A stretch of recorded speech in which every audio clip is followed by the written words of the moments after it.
All right. Well, we're back with another episode of Inside TPM. Today, I'm joined by our managing editor, John Light. John, how are you doing today? I'm good. How are you, Joe? I'm very good. I'm very good. So let's get right into it. I want to cover a lot of ground today because you do a lot of different things at TPM, have your hand in a lot of different things at TPM. But let's just start with what is your job? What do you do? In your own words, what are you responsible for? What's your day-to-day like? Yeah. So there's like two of us. There's me and Nicole, who folks might know her name, Nicole LaFond. And our roles are we like fit in like I almost think of it throughout the day in my mind as us like sort of like filling in like cracks in the TPM system, sealing them up. So a lot of it is we editor is our job title, and we do a lot of editing, and so that's like what you'd expect that like when a piece comes in, we go through it, make sure uh, it doesn't have typos, make sure it kind of makes sense. We also, to some extent, there's a training component, or really to a large extent, where when we've got a new person on staff, both before they write an article and after that article comes in, we have a role of kind of being like, okay, let's make sure this kind of fits into the way TPM has spoken about this, and not, to like tailor it to sort of toe the company line so much as we are unique in the news environment in that we've got like a strong community of members, and like people come back to us over and over and over. So we want to be talking to them in a way that, we're kind of meeting them where they're at. And that takes more practice than you'd think. So we help writers sort of develop that. Um, and then there's just this like sort of thing where we look holistically at TPM. We look at the front page, we look at all the podcasts and the newsletters and all of this stuff, and just make sure it like makes sense. And like if I was receiving this out of the blue, or if this was coming to my phone, would I like know what to do with it? Would I know what to make of it? Or is this going to be disorienting in some way? And to some extent that's not always like a flip a switch solution. So then we'll talk to you, Joe, we'll talk to Derek, our head of product, about like how we can improve these things over time, as well as just making these little fixes day to day. Yeah. You touched on something there that I think is really interesting for editors and all publications, but especially TPM, which is how you have to write the story, but the story has an audience and you have to mold that story to the audience. And I think if you talk to an unsophisticated group of people, they might hear that and think you're tailoring it so that they like the story or Yeah. that it's like some sort of propaganda element. But you mean something very different. And in terms of because you have an expectation of what our readers are already aware of. And so you don't want to like be repetitive. Can you talk a bit more about that specific thing?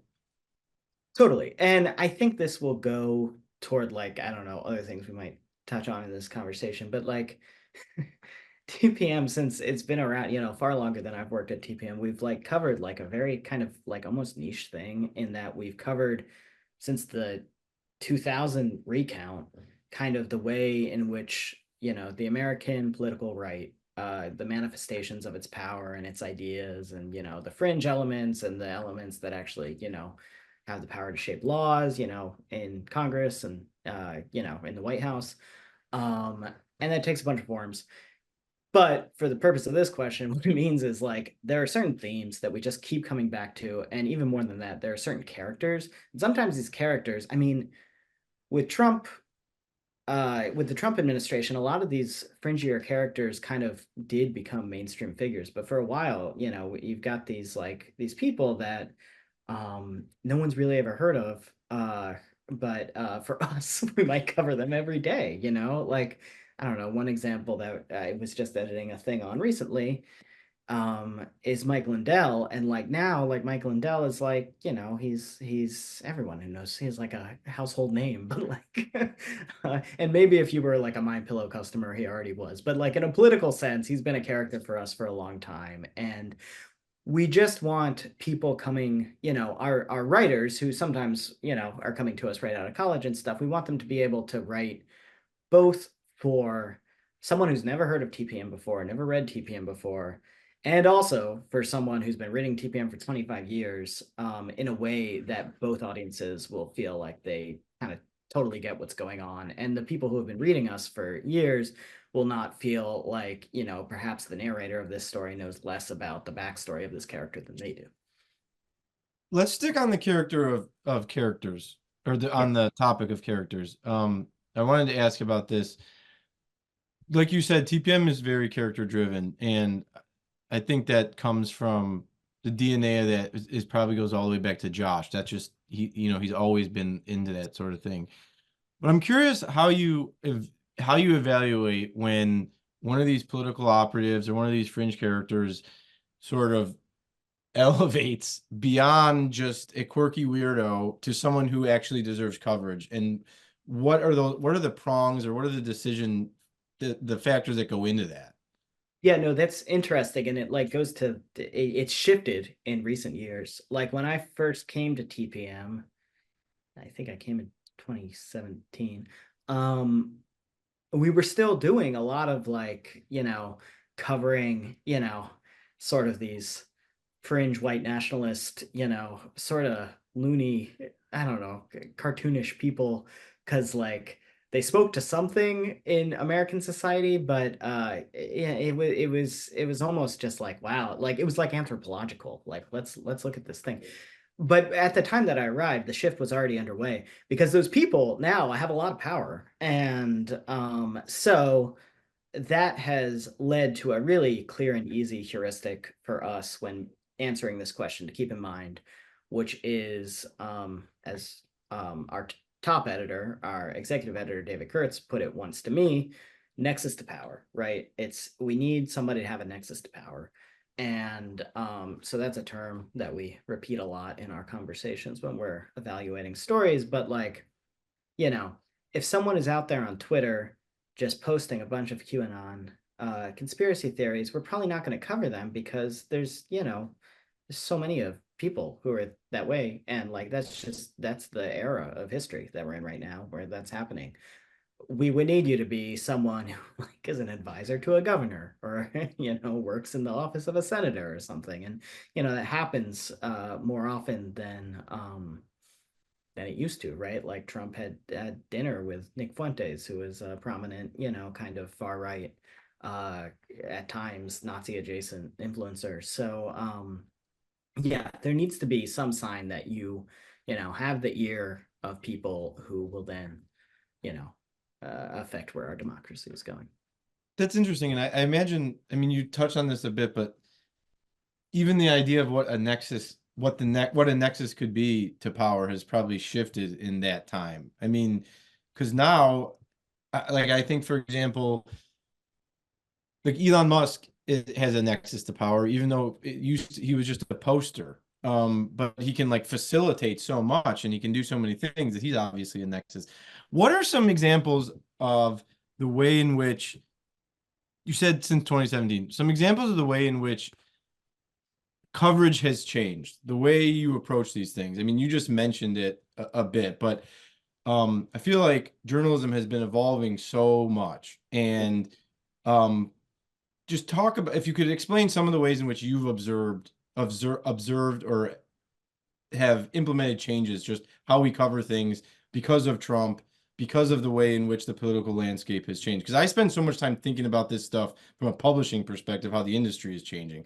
But you're thinking about it in like, how is journalism changing with technology, with business, with politics? So, what are some ways in which the job has changed, the industry has changed? Yeah, and I mean, the answer I'm thinking about to this question does coincide a lot with, or like overlap a lot with what you were just talking about, just the changes in the sort of publishing industry too. But like one example that hopefully sort of can be, speak to a larger kind of theme is like when I first came to TPM, we used to do a lot of really quick stories. 2 paragraphs, this member of Congress said this thing. And like maybe the headline has the thing in it, and like, or maybe it's, just right there in the first paragraph. And it's just we're noting that they said the thing. And we've gotten away from that for reasons that are both related to the publishing environment, but also editorial. the publishing environment thing is like that's kind of Twitter now, right? Like people don't need that. Like there's just a fire hose of everybody saying everything all the time. You're just awash in it now, and that's changed in just under a decade. It's very disorienting. But also, um, a lot of these things just need a lot more context now, like just explaining, like you get a statement and its significance doesn't necessarily like it's got all these layers and sort of again, there are so many characters, there are so many sort of weird sort of ideas behind a lot of stuff, or not weird, or yes, weird, but also just ideas that people might not know about. So TPM, for these reasons that are related to both editorial things and product things, has just shifted to like we're slower now, but like intentionally so. More like you would expect sort of like, I don't know, something like a magazine publication to be or something. Like we're not trying to cover everything. We're trying to really pick our moments and explain those moments such that people can like navigate what's important right now. And also, so we're not just swamping you with like content, because you're already swamped with content. Do you, this may not be the right way to ask this, but do you prefer that? Like, do you like, I know that a lot of the journalists I know, they really like the hustle and bustle and like being really fast, and they kind of, they prefer being on a breaking news desk, or they miss being on a breaking news desk. And then other people, they would prefer to write 3 stories a year and take 6 months to report them. And, it's just a different where your brain goes. Where do you fall on that continuum? Yeah, I mean, I probably am not so much a hustle and bustle guy, though I can do it. And it's usually fairly easy to edit, going back to like the job description earlier, that it is easier to sort of pump out that stuff than to really dig into a story where it's got all these interlocking pieces and you have to figure out the right way to put the puzzle together. But yeah, I find it more satisfying to do the slower stuff, though I don't think we'll ever at TPM be at the place where you've still got a few magazine correspondents out there who can do 2 stories a year, one story for 2 years. I don't think we'll ever be able to do that. But occasionally we'll have one of our reporters doing one story a week, one story every 2 weeks. It's still not the norm, but like if they come back with, I've been speaking to people every day this week and we have to sift through that and figure out, really how to make the case that we're trying to make here. That's very, for me, I really enjoy that. It's very, it feels very good to my brain, very satisfying. So, I want to talk a little bit about sort of how we cover like tentpole events, for lack of a better phrase. Because I've been at TPM now since 2013, and so I've observed like several presidential cycles, and I'm not never been on the editorial team, but I've observed it. And I'm just curious in 2024, like obviously we just had the RNC, we had the DNC, and it used to be the case that we'd like send people to these things. And that's not the case anymore. I think part of that is financial pressure.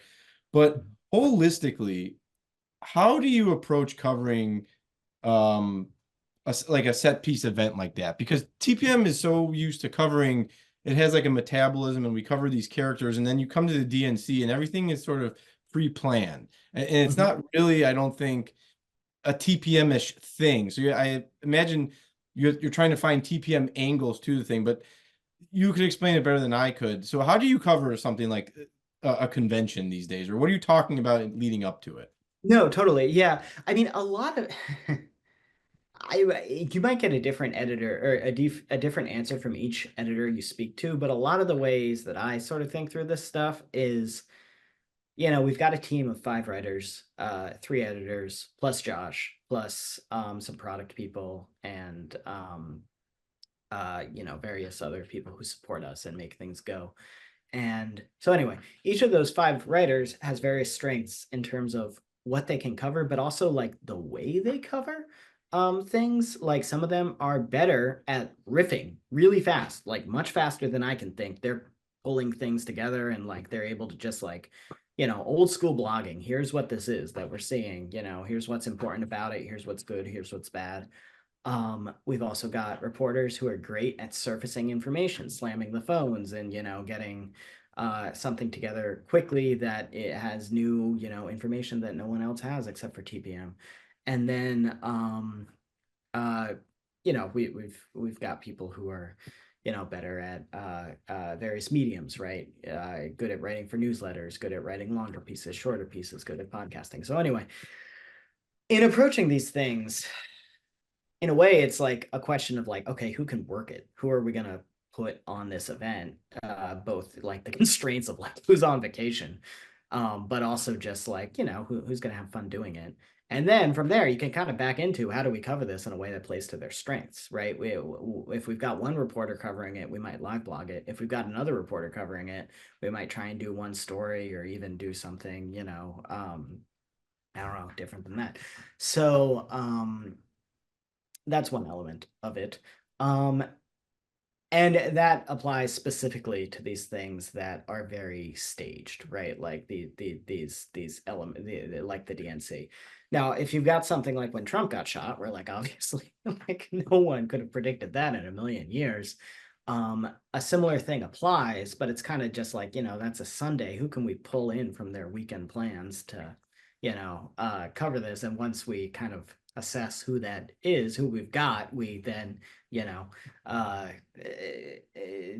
do whatever whatever the best option seems to be to start getting information out to our members. And so in that specific example, the first person to see it was our reporter Hunter Walker, who is one of those guys who's just really great at slamming the phones and finding new information. So he wrote up an article super fast and then started calling around to the local police, to the Secret Service, putting in requests for comment with, the governor of Pennsylvania, both campaigns, etc. And we pulled a story together that was kind of what you'd think of as your traditional news story, but also had some stuff that other people hadn't really pinned down yet. And that was good.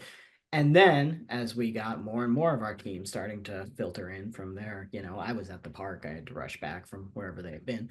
We stood up a live blog and we started to build out our coverage and have some other elements. So the short answer here is just knowing people's strengths and then knowing the, what we call like products, which can be like a confusing term, but the means in which we have to deliver information to people and how those two things sync up. That seems to imply like a real big difference between the way TPM would do things in a lot of publications. Correct me if I'm wrong, but I feel like, most publications they're large enough where they have positions and you hire someone for the position. And so over a long stretch of time, maybe the names change, but the stuff coming out doesn't. But with TPM, you know, we are a small team. And so the way we do things, I would imagine, has to kind of evolve with the staff on some, like it's a feedback loop of some kind. Is that accurate, good, right way to put it? Definitely. Yeah. People have different strengths, different interests. We also don't really have beats. Like you might get hired to work for whatever the New York Times, the Washington Post as say, if you were coming from TPM, a misinformation reporter, a democracy reporter, something like that, because those are areas we're big in. And then you just cover that day in and day out. And we have people who have areas of expertise. Like Kate is a great Supreme Court reporter, and one of our newer additions to staff, Kaya Himmelman, is covering what's long been a beat for us, which is just democracy adjacent things, which right now at this point is taking the form of a lot of stories about election administration as we head toward the 2024 election. But anyway, so we have people, they get areas of interest, but at a base level, everyone, including the editors, might get like tossed into writing about something in a pinch. Again, like on that day of the shooting, I like wrote a bunch of stuff because I was who was online, so like that. You mentioned you wrote, I want to ask you about uh the things that you do. You mentioned at the top like a number of different ways of editing. Sometimes you have to write. Yeah. Are there things about editing that you enjoy more than other things? Like what do you like most about doing the job and what do you like least? Well, so uh So my wife is a production, well, she was a production editor. Now she is also a managing editor, but she works in publishing, and that job involves like a lot of like, is the punctuation right? And I'm not very good at that. Like I'm passable, I think. If you tested me, I hope I'm passable at it. But like I don't enjoy it that much. I don't enjoy looking in the AP style guide about like, is this capitalized or not? It's part of the job. But what I enjoy a lot more is if a piece comes in and I can tell that the writer really worked on it, but just something isn't working. You know, I read 2 or 3 paragraphs in and I'm like, what? You know, what, how do we get here? Then taking the pieces of that piece, again, like I think I said earlier, like puzzle pieces, but like just figuring out how you can fit everything together. And that is not the same thing as rewriting it. You know, like I could just be like, this piece is bad, I'm gonna write it myself. Not that anyone who works with us ever does anything bad, but you really have to keep it in the writer's voice, or else it's gonna be jarring. So it's like taking the pieces of what they've got, figuring out what pieces are missing, and they might need to go out and report a little more, and then you know, taking the pieces that you do have there and just sort of rearranging them, or figuring out how they fit together to fill in whatever gaps that as you're reading it, you're like, oh, I sort of get it, but you've lost me a little bit here. And then, okay, like in paragraph 4, you've lost me a little more. So, like, hopefully, that as someone goes through it, they don't get lost at all. And like all of that sort of uncertainty or confusion about like why they were told something that someone might feel when they're reading a draft is gone by the time it's published. It's challenging, and it depends on the person and the context. Like there are often times where Nicole and David, the 2 other editors, and I edit the same piece at various stages in the process, and we see completely different things that give us pause, and we're like, oh, we really need to explain that more in order to bring me along, or we're over explaining that for our audience and it seems like we are like kind of naive or something. We're each, all 3 of us are struck by completely different things, and the writer also has opinions about these things too. But to answer your question, that's my favorite part of it, the sort of the part that feels like you're sort of I don't know, it's like you're taking a piece of furniture, like a car engine apart or something, and like seeing how it works, detecting the problem, and then putting it back together so the problem's not there anymore. That my cousin, well, I shouldn't throw my cousin under the bus, but when I was in ran the school paper, that was the last time I worked with actually like a team of copy editors. And they just like rocked my world because they could just talk about commas and modifiers and participles for like hours. And Yeah, I was yeah, like, guys, who cares? Like, I get it, but you like it. You have like a passion for it. Like you're yeah, interested in it, you know? Like these yeah. Oxford comma wars. Yeah, it's not for me. I'm with you. I like the more abstract the editing gets talking about areas and things. That was where I like to live. Yeah, yeah, So yeah. And you need people like that. You need yeah, people yeah. to get it, and like that type of knowledge, you know, manifests in other interesting ways in the world. It's like a real attention to detail, and I don't know. The part I enjoy about it more is like the sort of like, I don't know, like it sounds pretentious, but like the intellectual exercise part of it. So, No, yeah, I totally get what you mean. So I want to talk, you mentioned like sometimes the editors you'll collaborate and everything. That reminded me of one thing. So when I got to TPM, I had worked at as a journalist at a few different places, and then the way editorial meetings and planning worked at those places was sort of generally the same. You had like a weekly meeting and maybe daily calls, and everyone at the meeting would say, "Here's what I'm working on," blah blah blah blah blah. Then I got to TPM, and it felt radically different than that. It yeah, felt like there were no budget meetings. Budget meaning, what are we going to write about this week or for this edition of the paper? There were no beats, and it was really hard for me to wrap my head around how anything happened. yeah. So, how does just the nuts and bolts of like the editorial process, meeting, planning, how does that stuff work on a regular basis? Like, what are the functions?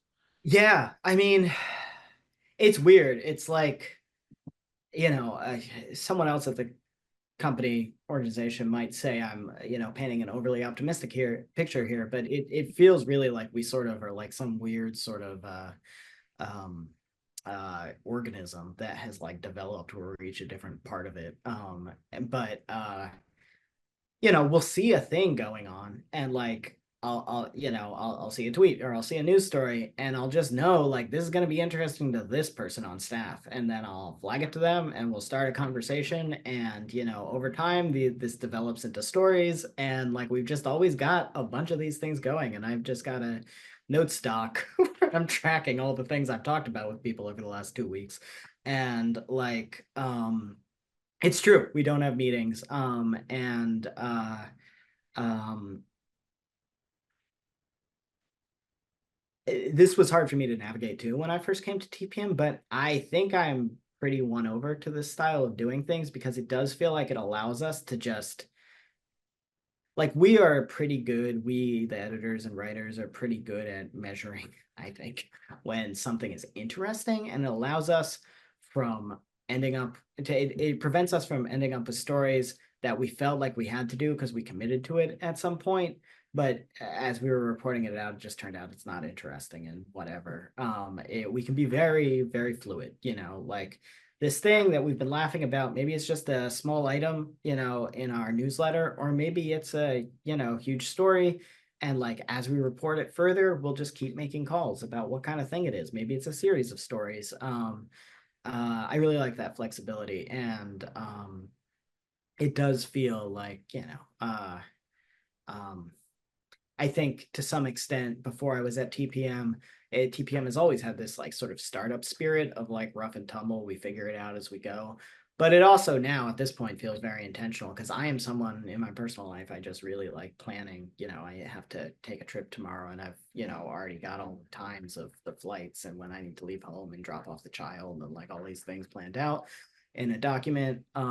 But I just think that level of planning would feel a little sterile for the kind of organization that we are. And part of what is so enjoyable for me about working here is just always talking about the news with our friends who are our friends. And like, the coverage grows out of that sort of that very organic process.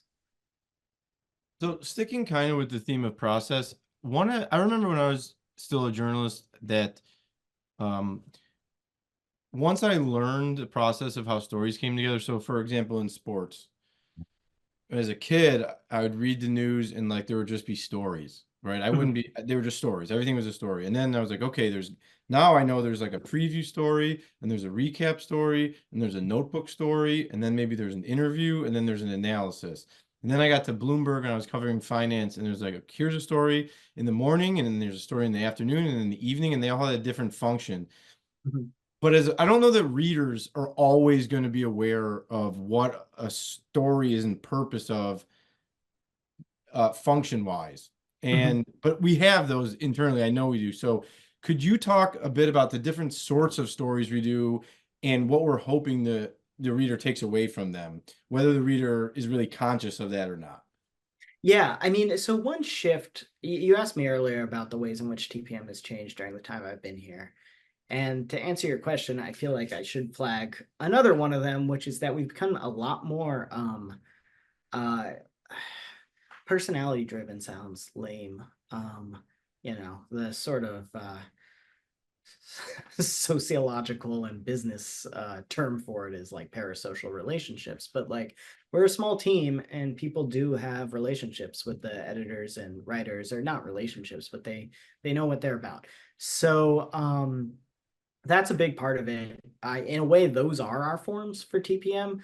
And what do I mean by that? Like we start the day with the morning memo, which is written by the same person. For a while it was one of our writers, and now it is our executive editor, David Kurtz, which is kind of great in a way because it sets the day for what TPM is going to be on, and he's the top guy, and here it is for everyone to see. And so we feel like that's important because it sweeps up a lot of things that we think you should know about, but maybe we're not going to write about today, and it covers the sort of development, the dynamic I was talking about before, with like this way we don't have to be like Senator X said this, Senator Y said that, like we can just kind of sweep it up there. And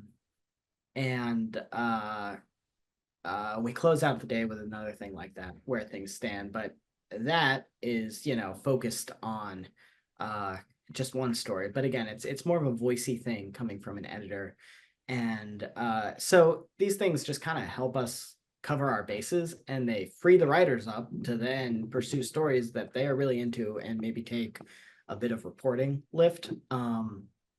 So yeah, and then I mean, beyond that, there's different types of like tone with which you'll report a story, which isn't really so much a format thing, but it does kind of go to like length and stuff. We'll still have some quick news stories. And then such as when we have reporters filing from the Hill, it'll usually be, it's no longer this senator said this, but it is, let's focus on what the senators are doing about IVF today, or this piece of legislation that we think is important. We had a whole thing in 2021 where we were tracking climate legislation, the Build Back Better thing that ultimately became the Inflation Reduction Act. So we'll still have like, I don't know, like breaking news stories for that. But then we've been doing more sort of thinky, pseudo magaziney stuff. So I don't know. It's a bit of a hard question to answer because our forms and our sort of writers' voices, they sort of run the gamut. But there are these different sort of molds that things can go. We were talking a bit earlier, like before we started this, about how I think for a lot of our audience, Kamala entering the race and Walt entering the race was kind of like a shot in the arm. It was shock to the system, but in a very good way. As you could see at the convention, like everyone's just happy about everything, However, if you have to cover this, I'm sure that it's a little bit of a different shock to the system because you had a plan. It's going to be Biden versus Trump again, Yeah. which is maybe boring, but you know it's coming, and now everything changes. So how is it working through that kind of process? Yeah, I mean, it's definitely true that things change, and basically, super big picture. Biden was sort of a known. Trump is perpetually an unknown. That's sort of his strength. That's why he's entertaining to watch, and I think why, a big source of his sort of political strength. And now the Democrats are a bit more unknown too. So it's just there's more work to do, just kind of trying to figure out what this is and stay on top of unexpected developments. And the way in which like a big theme for us is sort of how the election is carried out. Will there be a repeat of what happened in 2020 where Trump sort of tried to conspiracy theorize his way to a victory or some sort of ambiguity there?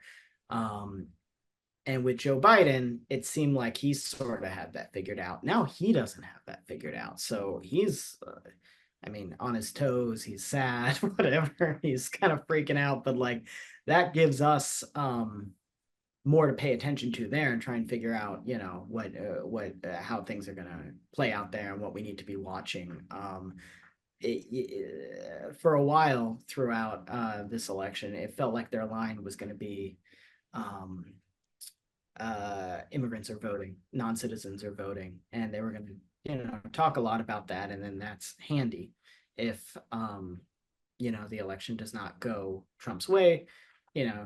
He's already laid the groundwork for saying, okay, I've been telling you about this immigration problem, but then you get these surprise things like, Harris is not black, or whatever recently became black that also go, or like there was a coup within the Democratic Party, he says, and Biden is not the, Biden's going to come roaring back and because he's so angry. Like it's just the whole thing is more chaotic in ways that are, they just sort of, they do come with the job. It's good to have stuff to cover. But it requires us to be a little sharper than maybe we had to be.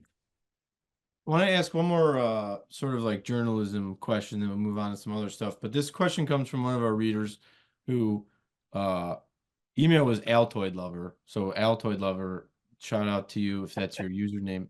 But Altoid Lover wanted to know more about the planning and process. And we've touched on this a little bit. I kind of stomped on the question on accident a little bit, but I think there's a way to reframe it, which is asking essentially, how do you plan for things. And you met, like we were talking about before, the DNC, you can plan for that. Yeah. But do you have plans in place or like backup plans for what if there's breaking news? What if this happens? Like, do you constantly have like plans A, B, and C for things that could happen? Are you pre-writing? How does that work? This planning for the unexpected. Yeah, that it's a good question. And as we sort of alluded to before, we are not a huge planning organization. I have plans. I have plans that I will tell people about when it's time, to act on them, but we don't sort of do too much conferring before it's time to act on these things. One thing that we've been big on is making sure that people can, use their vacations, have their weekends and stuff. So we plan as needed, like, okay, if we think Biden's going to drop out this weekend, if that happens, this one person's job, it's their job to identify it. And then we'll call the rest of you in, right? Like that kind of thing. But yeah. In terms of like pre-writing articles, we still do some of that, but honestly, no one reads those, which like, determining what you write based on reader engagement, it can get you into a bad place. But what it means to me is that by the time people arrive at TPM, they already know what the news is. Maybe they got it from us, and they're like a savvy enough, political reader that they kind of know all that is encompassed it. Like they can see a headline and they kind of know what the deal is, so we don't need to explain to them. Maybe they already saw it from a New York Times push alert and now they're coming over to see what TPM thinks. But my point is that there's not a lot of value in us like pre-writing, this candidate won the election. Here's some facts about this candidate, and there you go. um the value really in a situation like that, we've found in the last few years, is to stand up a live blog when something unexpected or expected happens, and just sort of be giving sort of real-time commentary in the same way you might get from like watching TV or something, as the events unfold, right? Because once the event has happened, my theory about what's going on with those pre-writes is no one wants a refresher on what got us to this point. They want to know where we're going now. And so we try and cover that sort of in real time. Okay, I lied. I have one more question based on what you just said. It made me think of something, which is I want to talk about how stories are selected or chosen or assigned vis-a-vis like analytics, because I think there was a time before we were really in journalism, going back in the newspaper days, magazine days before online, where you didn't have a lot of you didn't have a lot of data on what people were reading, and so editors were selecting stories almost entirely just based on like what they thought was important and maybe to some degree what might sell papers. But really, you're covering what's important and that's what you do.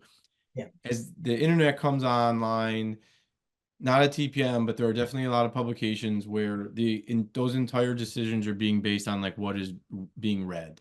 And Yeah. how do you reverse engineer a story to Yeah. match search engines or whatever the case may be.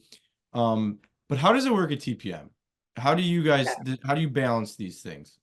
That was a well put question, or at least it inspired some thoughts. But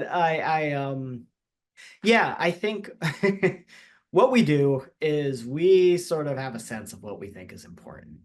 And then we try and reverse engineer how to get people to read it, right? So it's not like, oh, you all have decided this is important and we're just going to keep feeding you what you want. It's like, we think it's really important to get you to understand this issue better or whatever, or get you to know about this important person better, or whatever it is.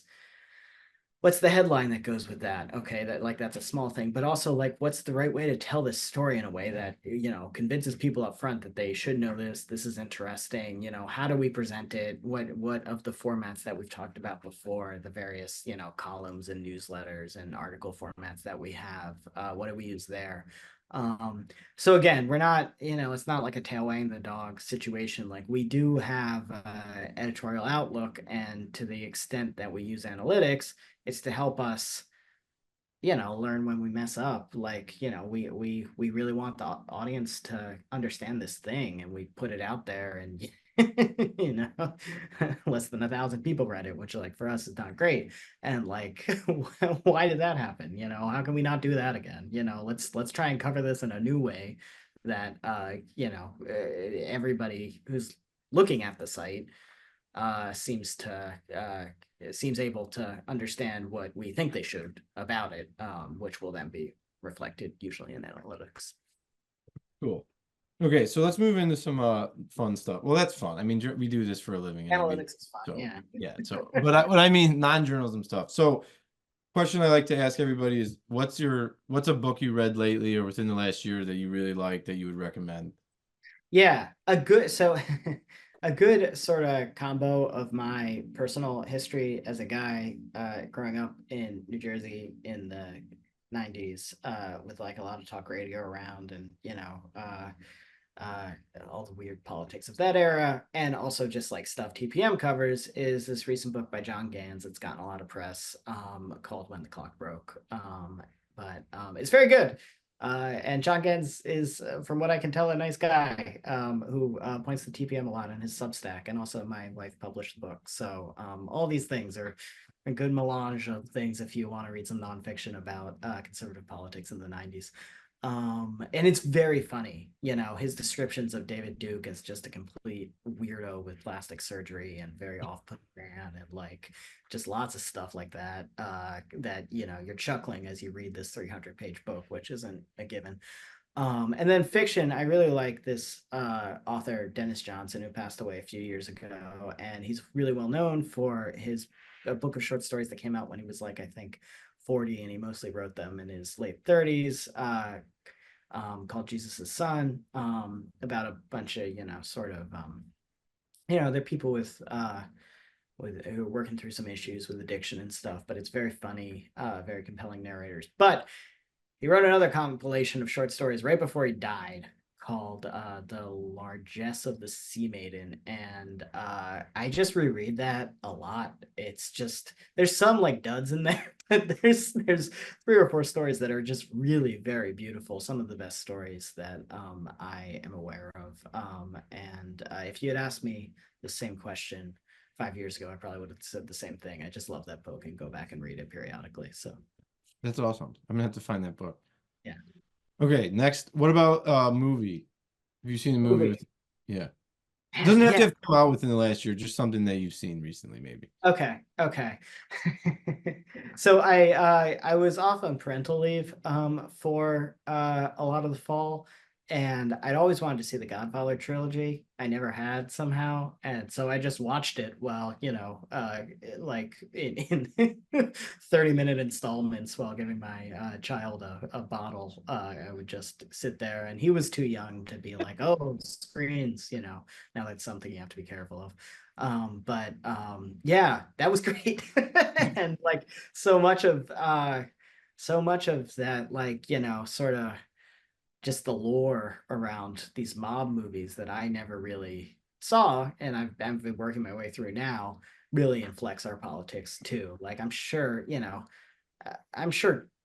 I can't think of it, but I'm sure, Trump has referenced The Godfather, or at least thinks about it. And even if he doesn't, I'm sure, his Roy Cohn was such a influential figure in his life that these things kind of loom large. And so, yeah, my sort of perhaps not terribly useful for the audience answer is The Godfather Trilogy. Well, I obviously love The Godfather. I have this book on my desk at all times. You Just show the me that. Godfather notebook. It's literally the screen, the like actual the book with Yeah. all of Coppola's notes in the margins that he used. So it's like one of my priceless possessions. Right, right, right. He has a new movie coming out, right? Yeah, and I don't know what to expect. I Ever. Yeah. mean, the reviews have been bad, the real reviews, not the fake Oh, reviews. Like the reviews, when I say reviews, what I really mean is the reactions that emerged when it was screened at one of the festivals. I forget which festival, but it was like widely, I don't know if panned is the right word, but it was sort of like like I don't even know what just happened. That didn't even make any sense. There's also been reports that he just would spend like hours a day smoking weed in his trailer, like hours, like 10 hours, and the staff didn't know what to do during that. So I don't know what's going to happen. But I'm excited about it nonetheless. I love the Yeah, guy. totally. I mean, that sort of gets back to like a TPM thing. Like, to some extent we are kind of reactive and we don't cook a story for a year. And just sometimes when you cook things for too long, they get weird. And Yeah. like the thing that you were initially excited about, like, oh, this is so funny or this is so important, just write it up and get it out there. Because if you stew on it and do too much research, it's gonna get strange. Yeah. So it's obviously a pretty big gangster moment for you because I know you're watching The Yeah, Sopranos I too. am. Yeah. I wanted to ask you if Tony Soprano was like, how would TPM cover Tony? What would the angle How be? would TPM cover Tony? Or Oh, the family, or the DeMeo crime yeah. family? Like, what would our what? How do you think you would assign that? Well, in a way, I do think The Sopranos dovetails nicely with TPM's sort of outlook on the world because I think you told me this, someone told me this, that like even when they murder people in that show, they have to make it a little bit funny. Oh And yeah, yeah. like that's very much what we're about. Like I think, we could do pretty straight coverage of The Sopranos or the, DeMeo crime family in the way that we sort of covered these sort of goofy militia guys in the Obama era as like this is serious but also it's not too serious, like there's some elements of levity here. I feel like we could just do a story every day on this stuff with that tone before it all got darker and weirder as it is now. Yeah, I it's interesting. I like you can't help but watching that show to wonder how these guys would have fit into politics now. Like I'm sure they exist. I saw that the guy who wrote the show, David Chase, he said that Tony would not be a Trump guy, but I don't know. I'd be curious. I'd be Did you curious. say that? I missed that. That's funny. Yeah. It's funny to hear. I wonder. Yeah. That's interesting. That's Yeah. interesting. I do think he probably. It does seem like he'd probably think he was like a loudmouth goofball. Well, So right. That's what he said, that he would sort of see his act and feel that he could do the same thing better. Right. Like he was Tony's the real deal and Trump is just aspiring to be Tony. yeah, yeah. Okay, last question from me. And then you could talk about whatever you want, whatever I left out. You recently obviously became a dad. You mentioned it. So how's that been? It's great. What? I mean, he's learning to walk right now. That's fun. It's in a way, folks who have kids would maybe identify with this, maybe not. I found it very hard before he could like, express himself at all. But now he like can talk a bit. Like it started with him being able to smile and like, okay, he sees you. And now he like can identify things and talk and like it's just great. It's like I say this a lot, but it's like a new roommate moved in, right? Like he's not clearly me, he's not clearly my wife. A lot of the time he doesn't seem like either of us at all. And it's just like, who is this new person who's here? Like let's get to know this person. So it's very exciting. Yeah. That's awesome. All right. Yeah. So anything I didn't leave out? Anything you wanna tell everyone? Talk about? Oh, I don't know. Yeah. I like this is pretty good.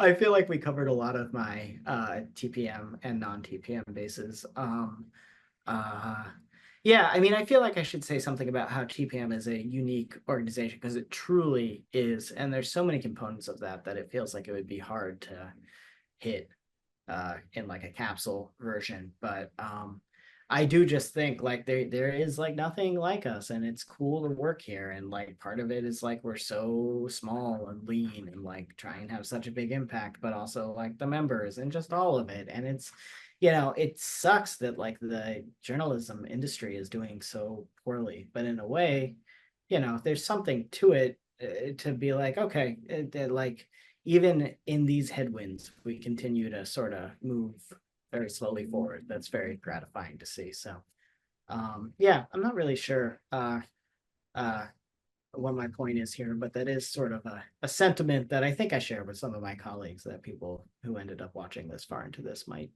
be interested in. Well said. Well said. I know you don't think it was well said. I think it was well said. All right. Okay. Well, thanks for doing this, John. I really appreciate it. I know the viewers will appreciate it. I know the members appreciate all the work you do, regardless. So thanks for being here. Really appreciate it. Okay. Yeah. Thank you for doing it, Joe. These are cool. I enjoyed watching some of the ones we've done so far. So thanks. No problem. Thank you.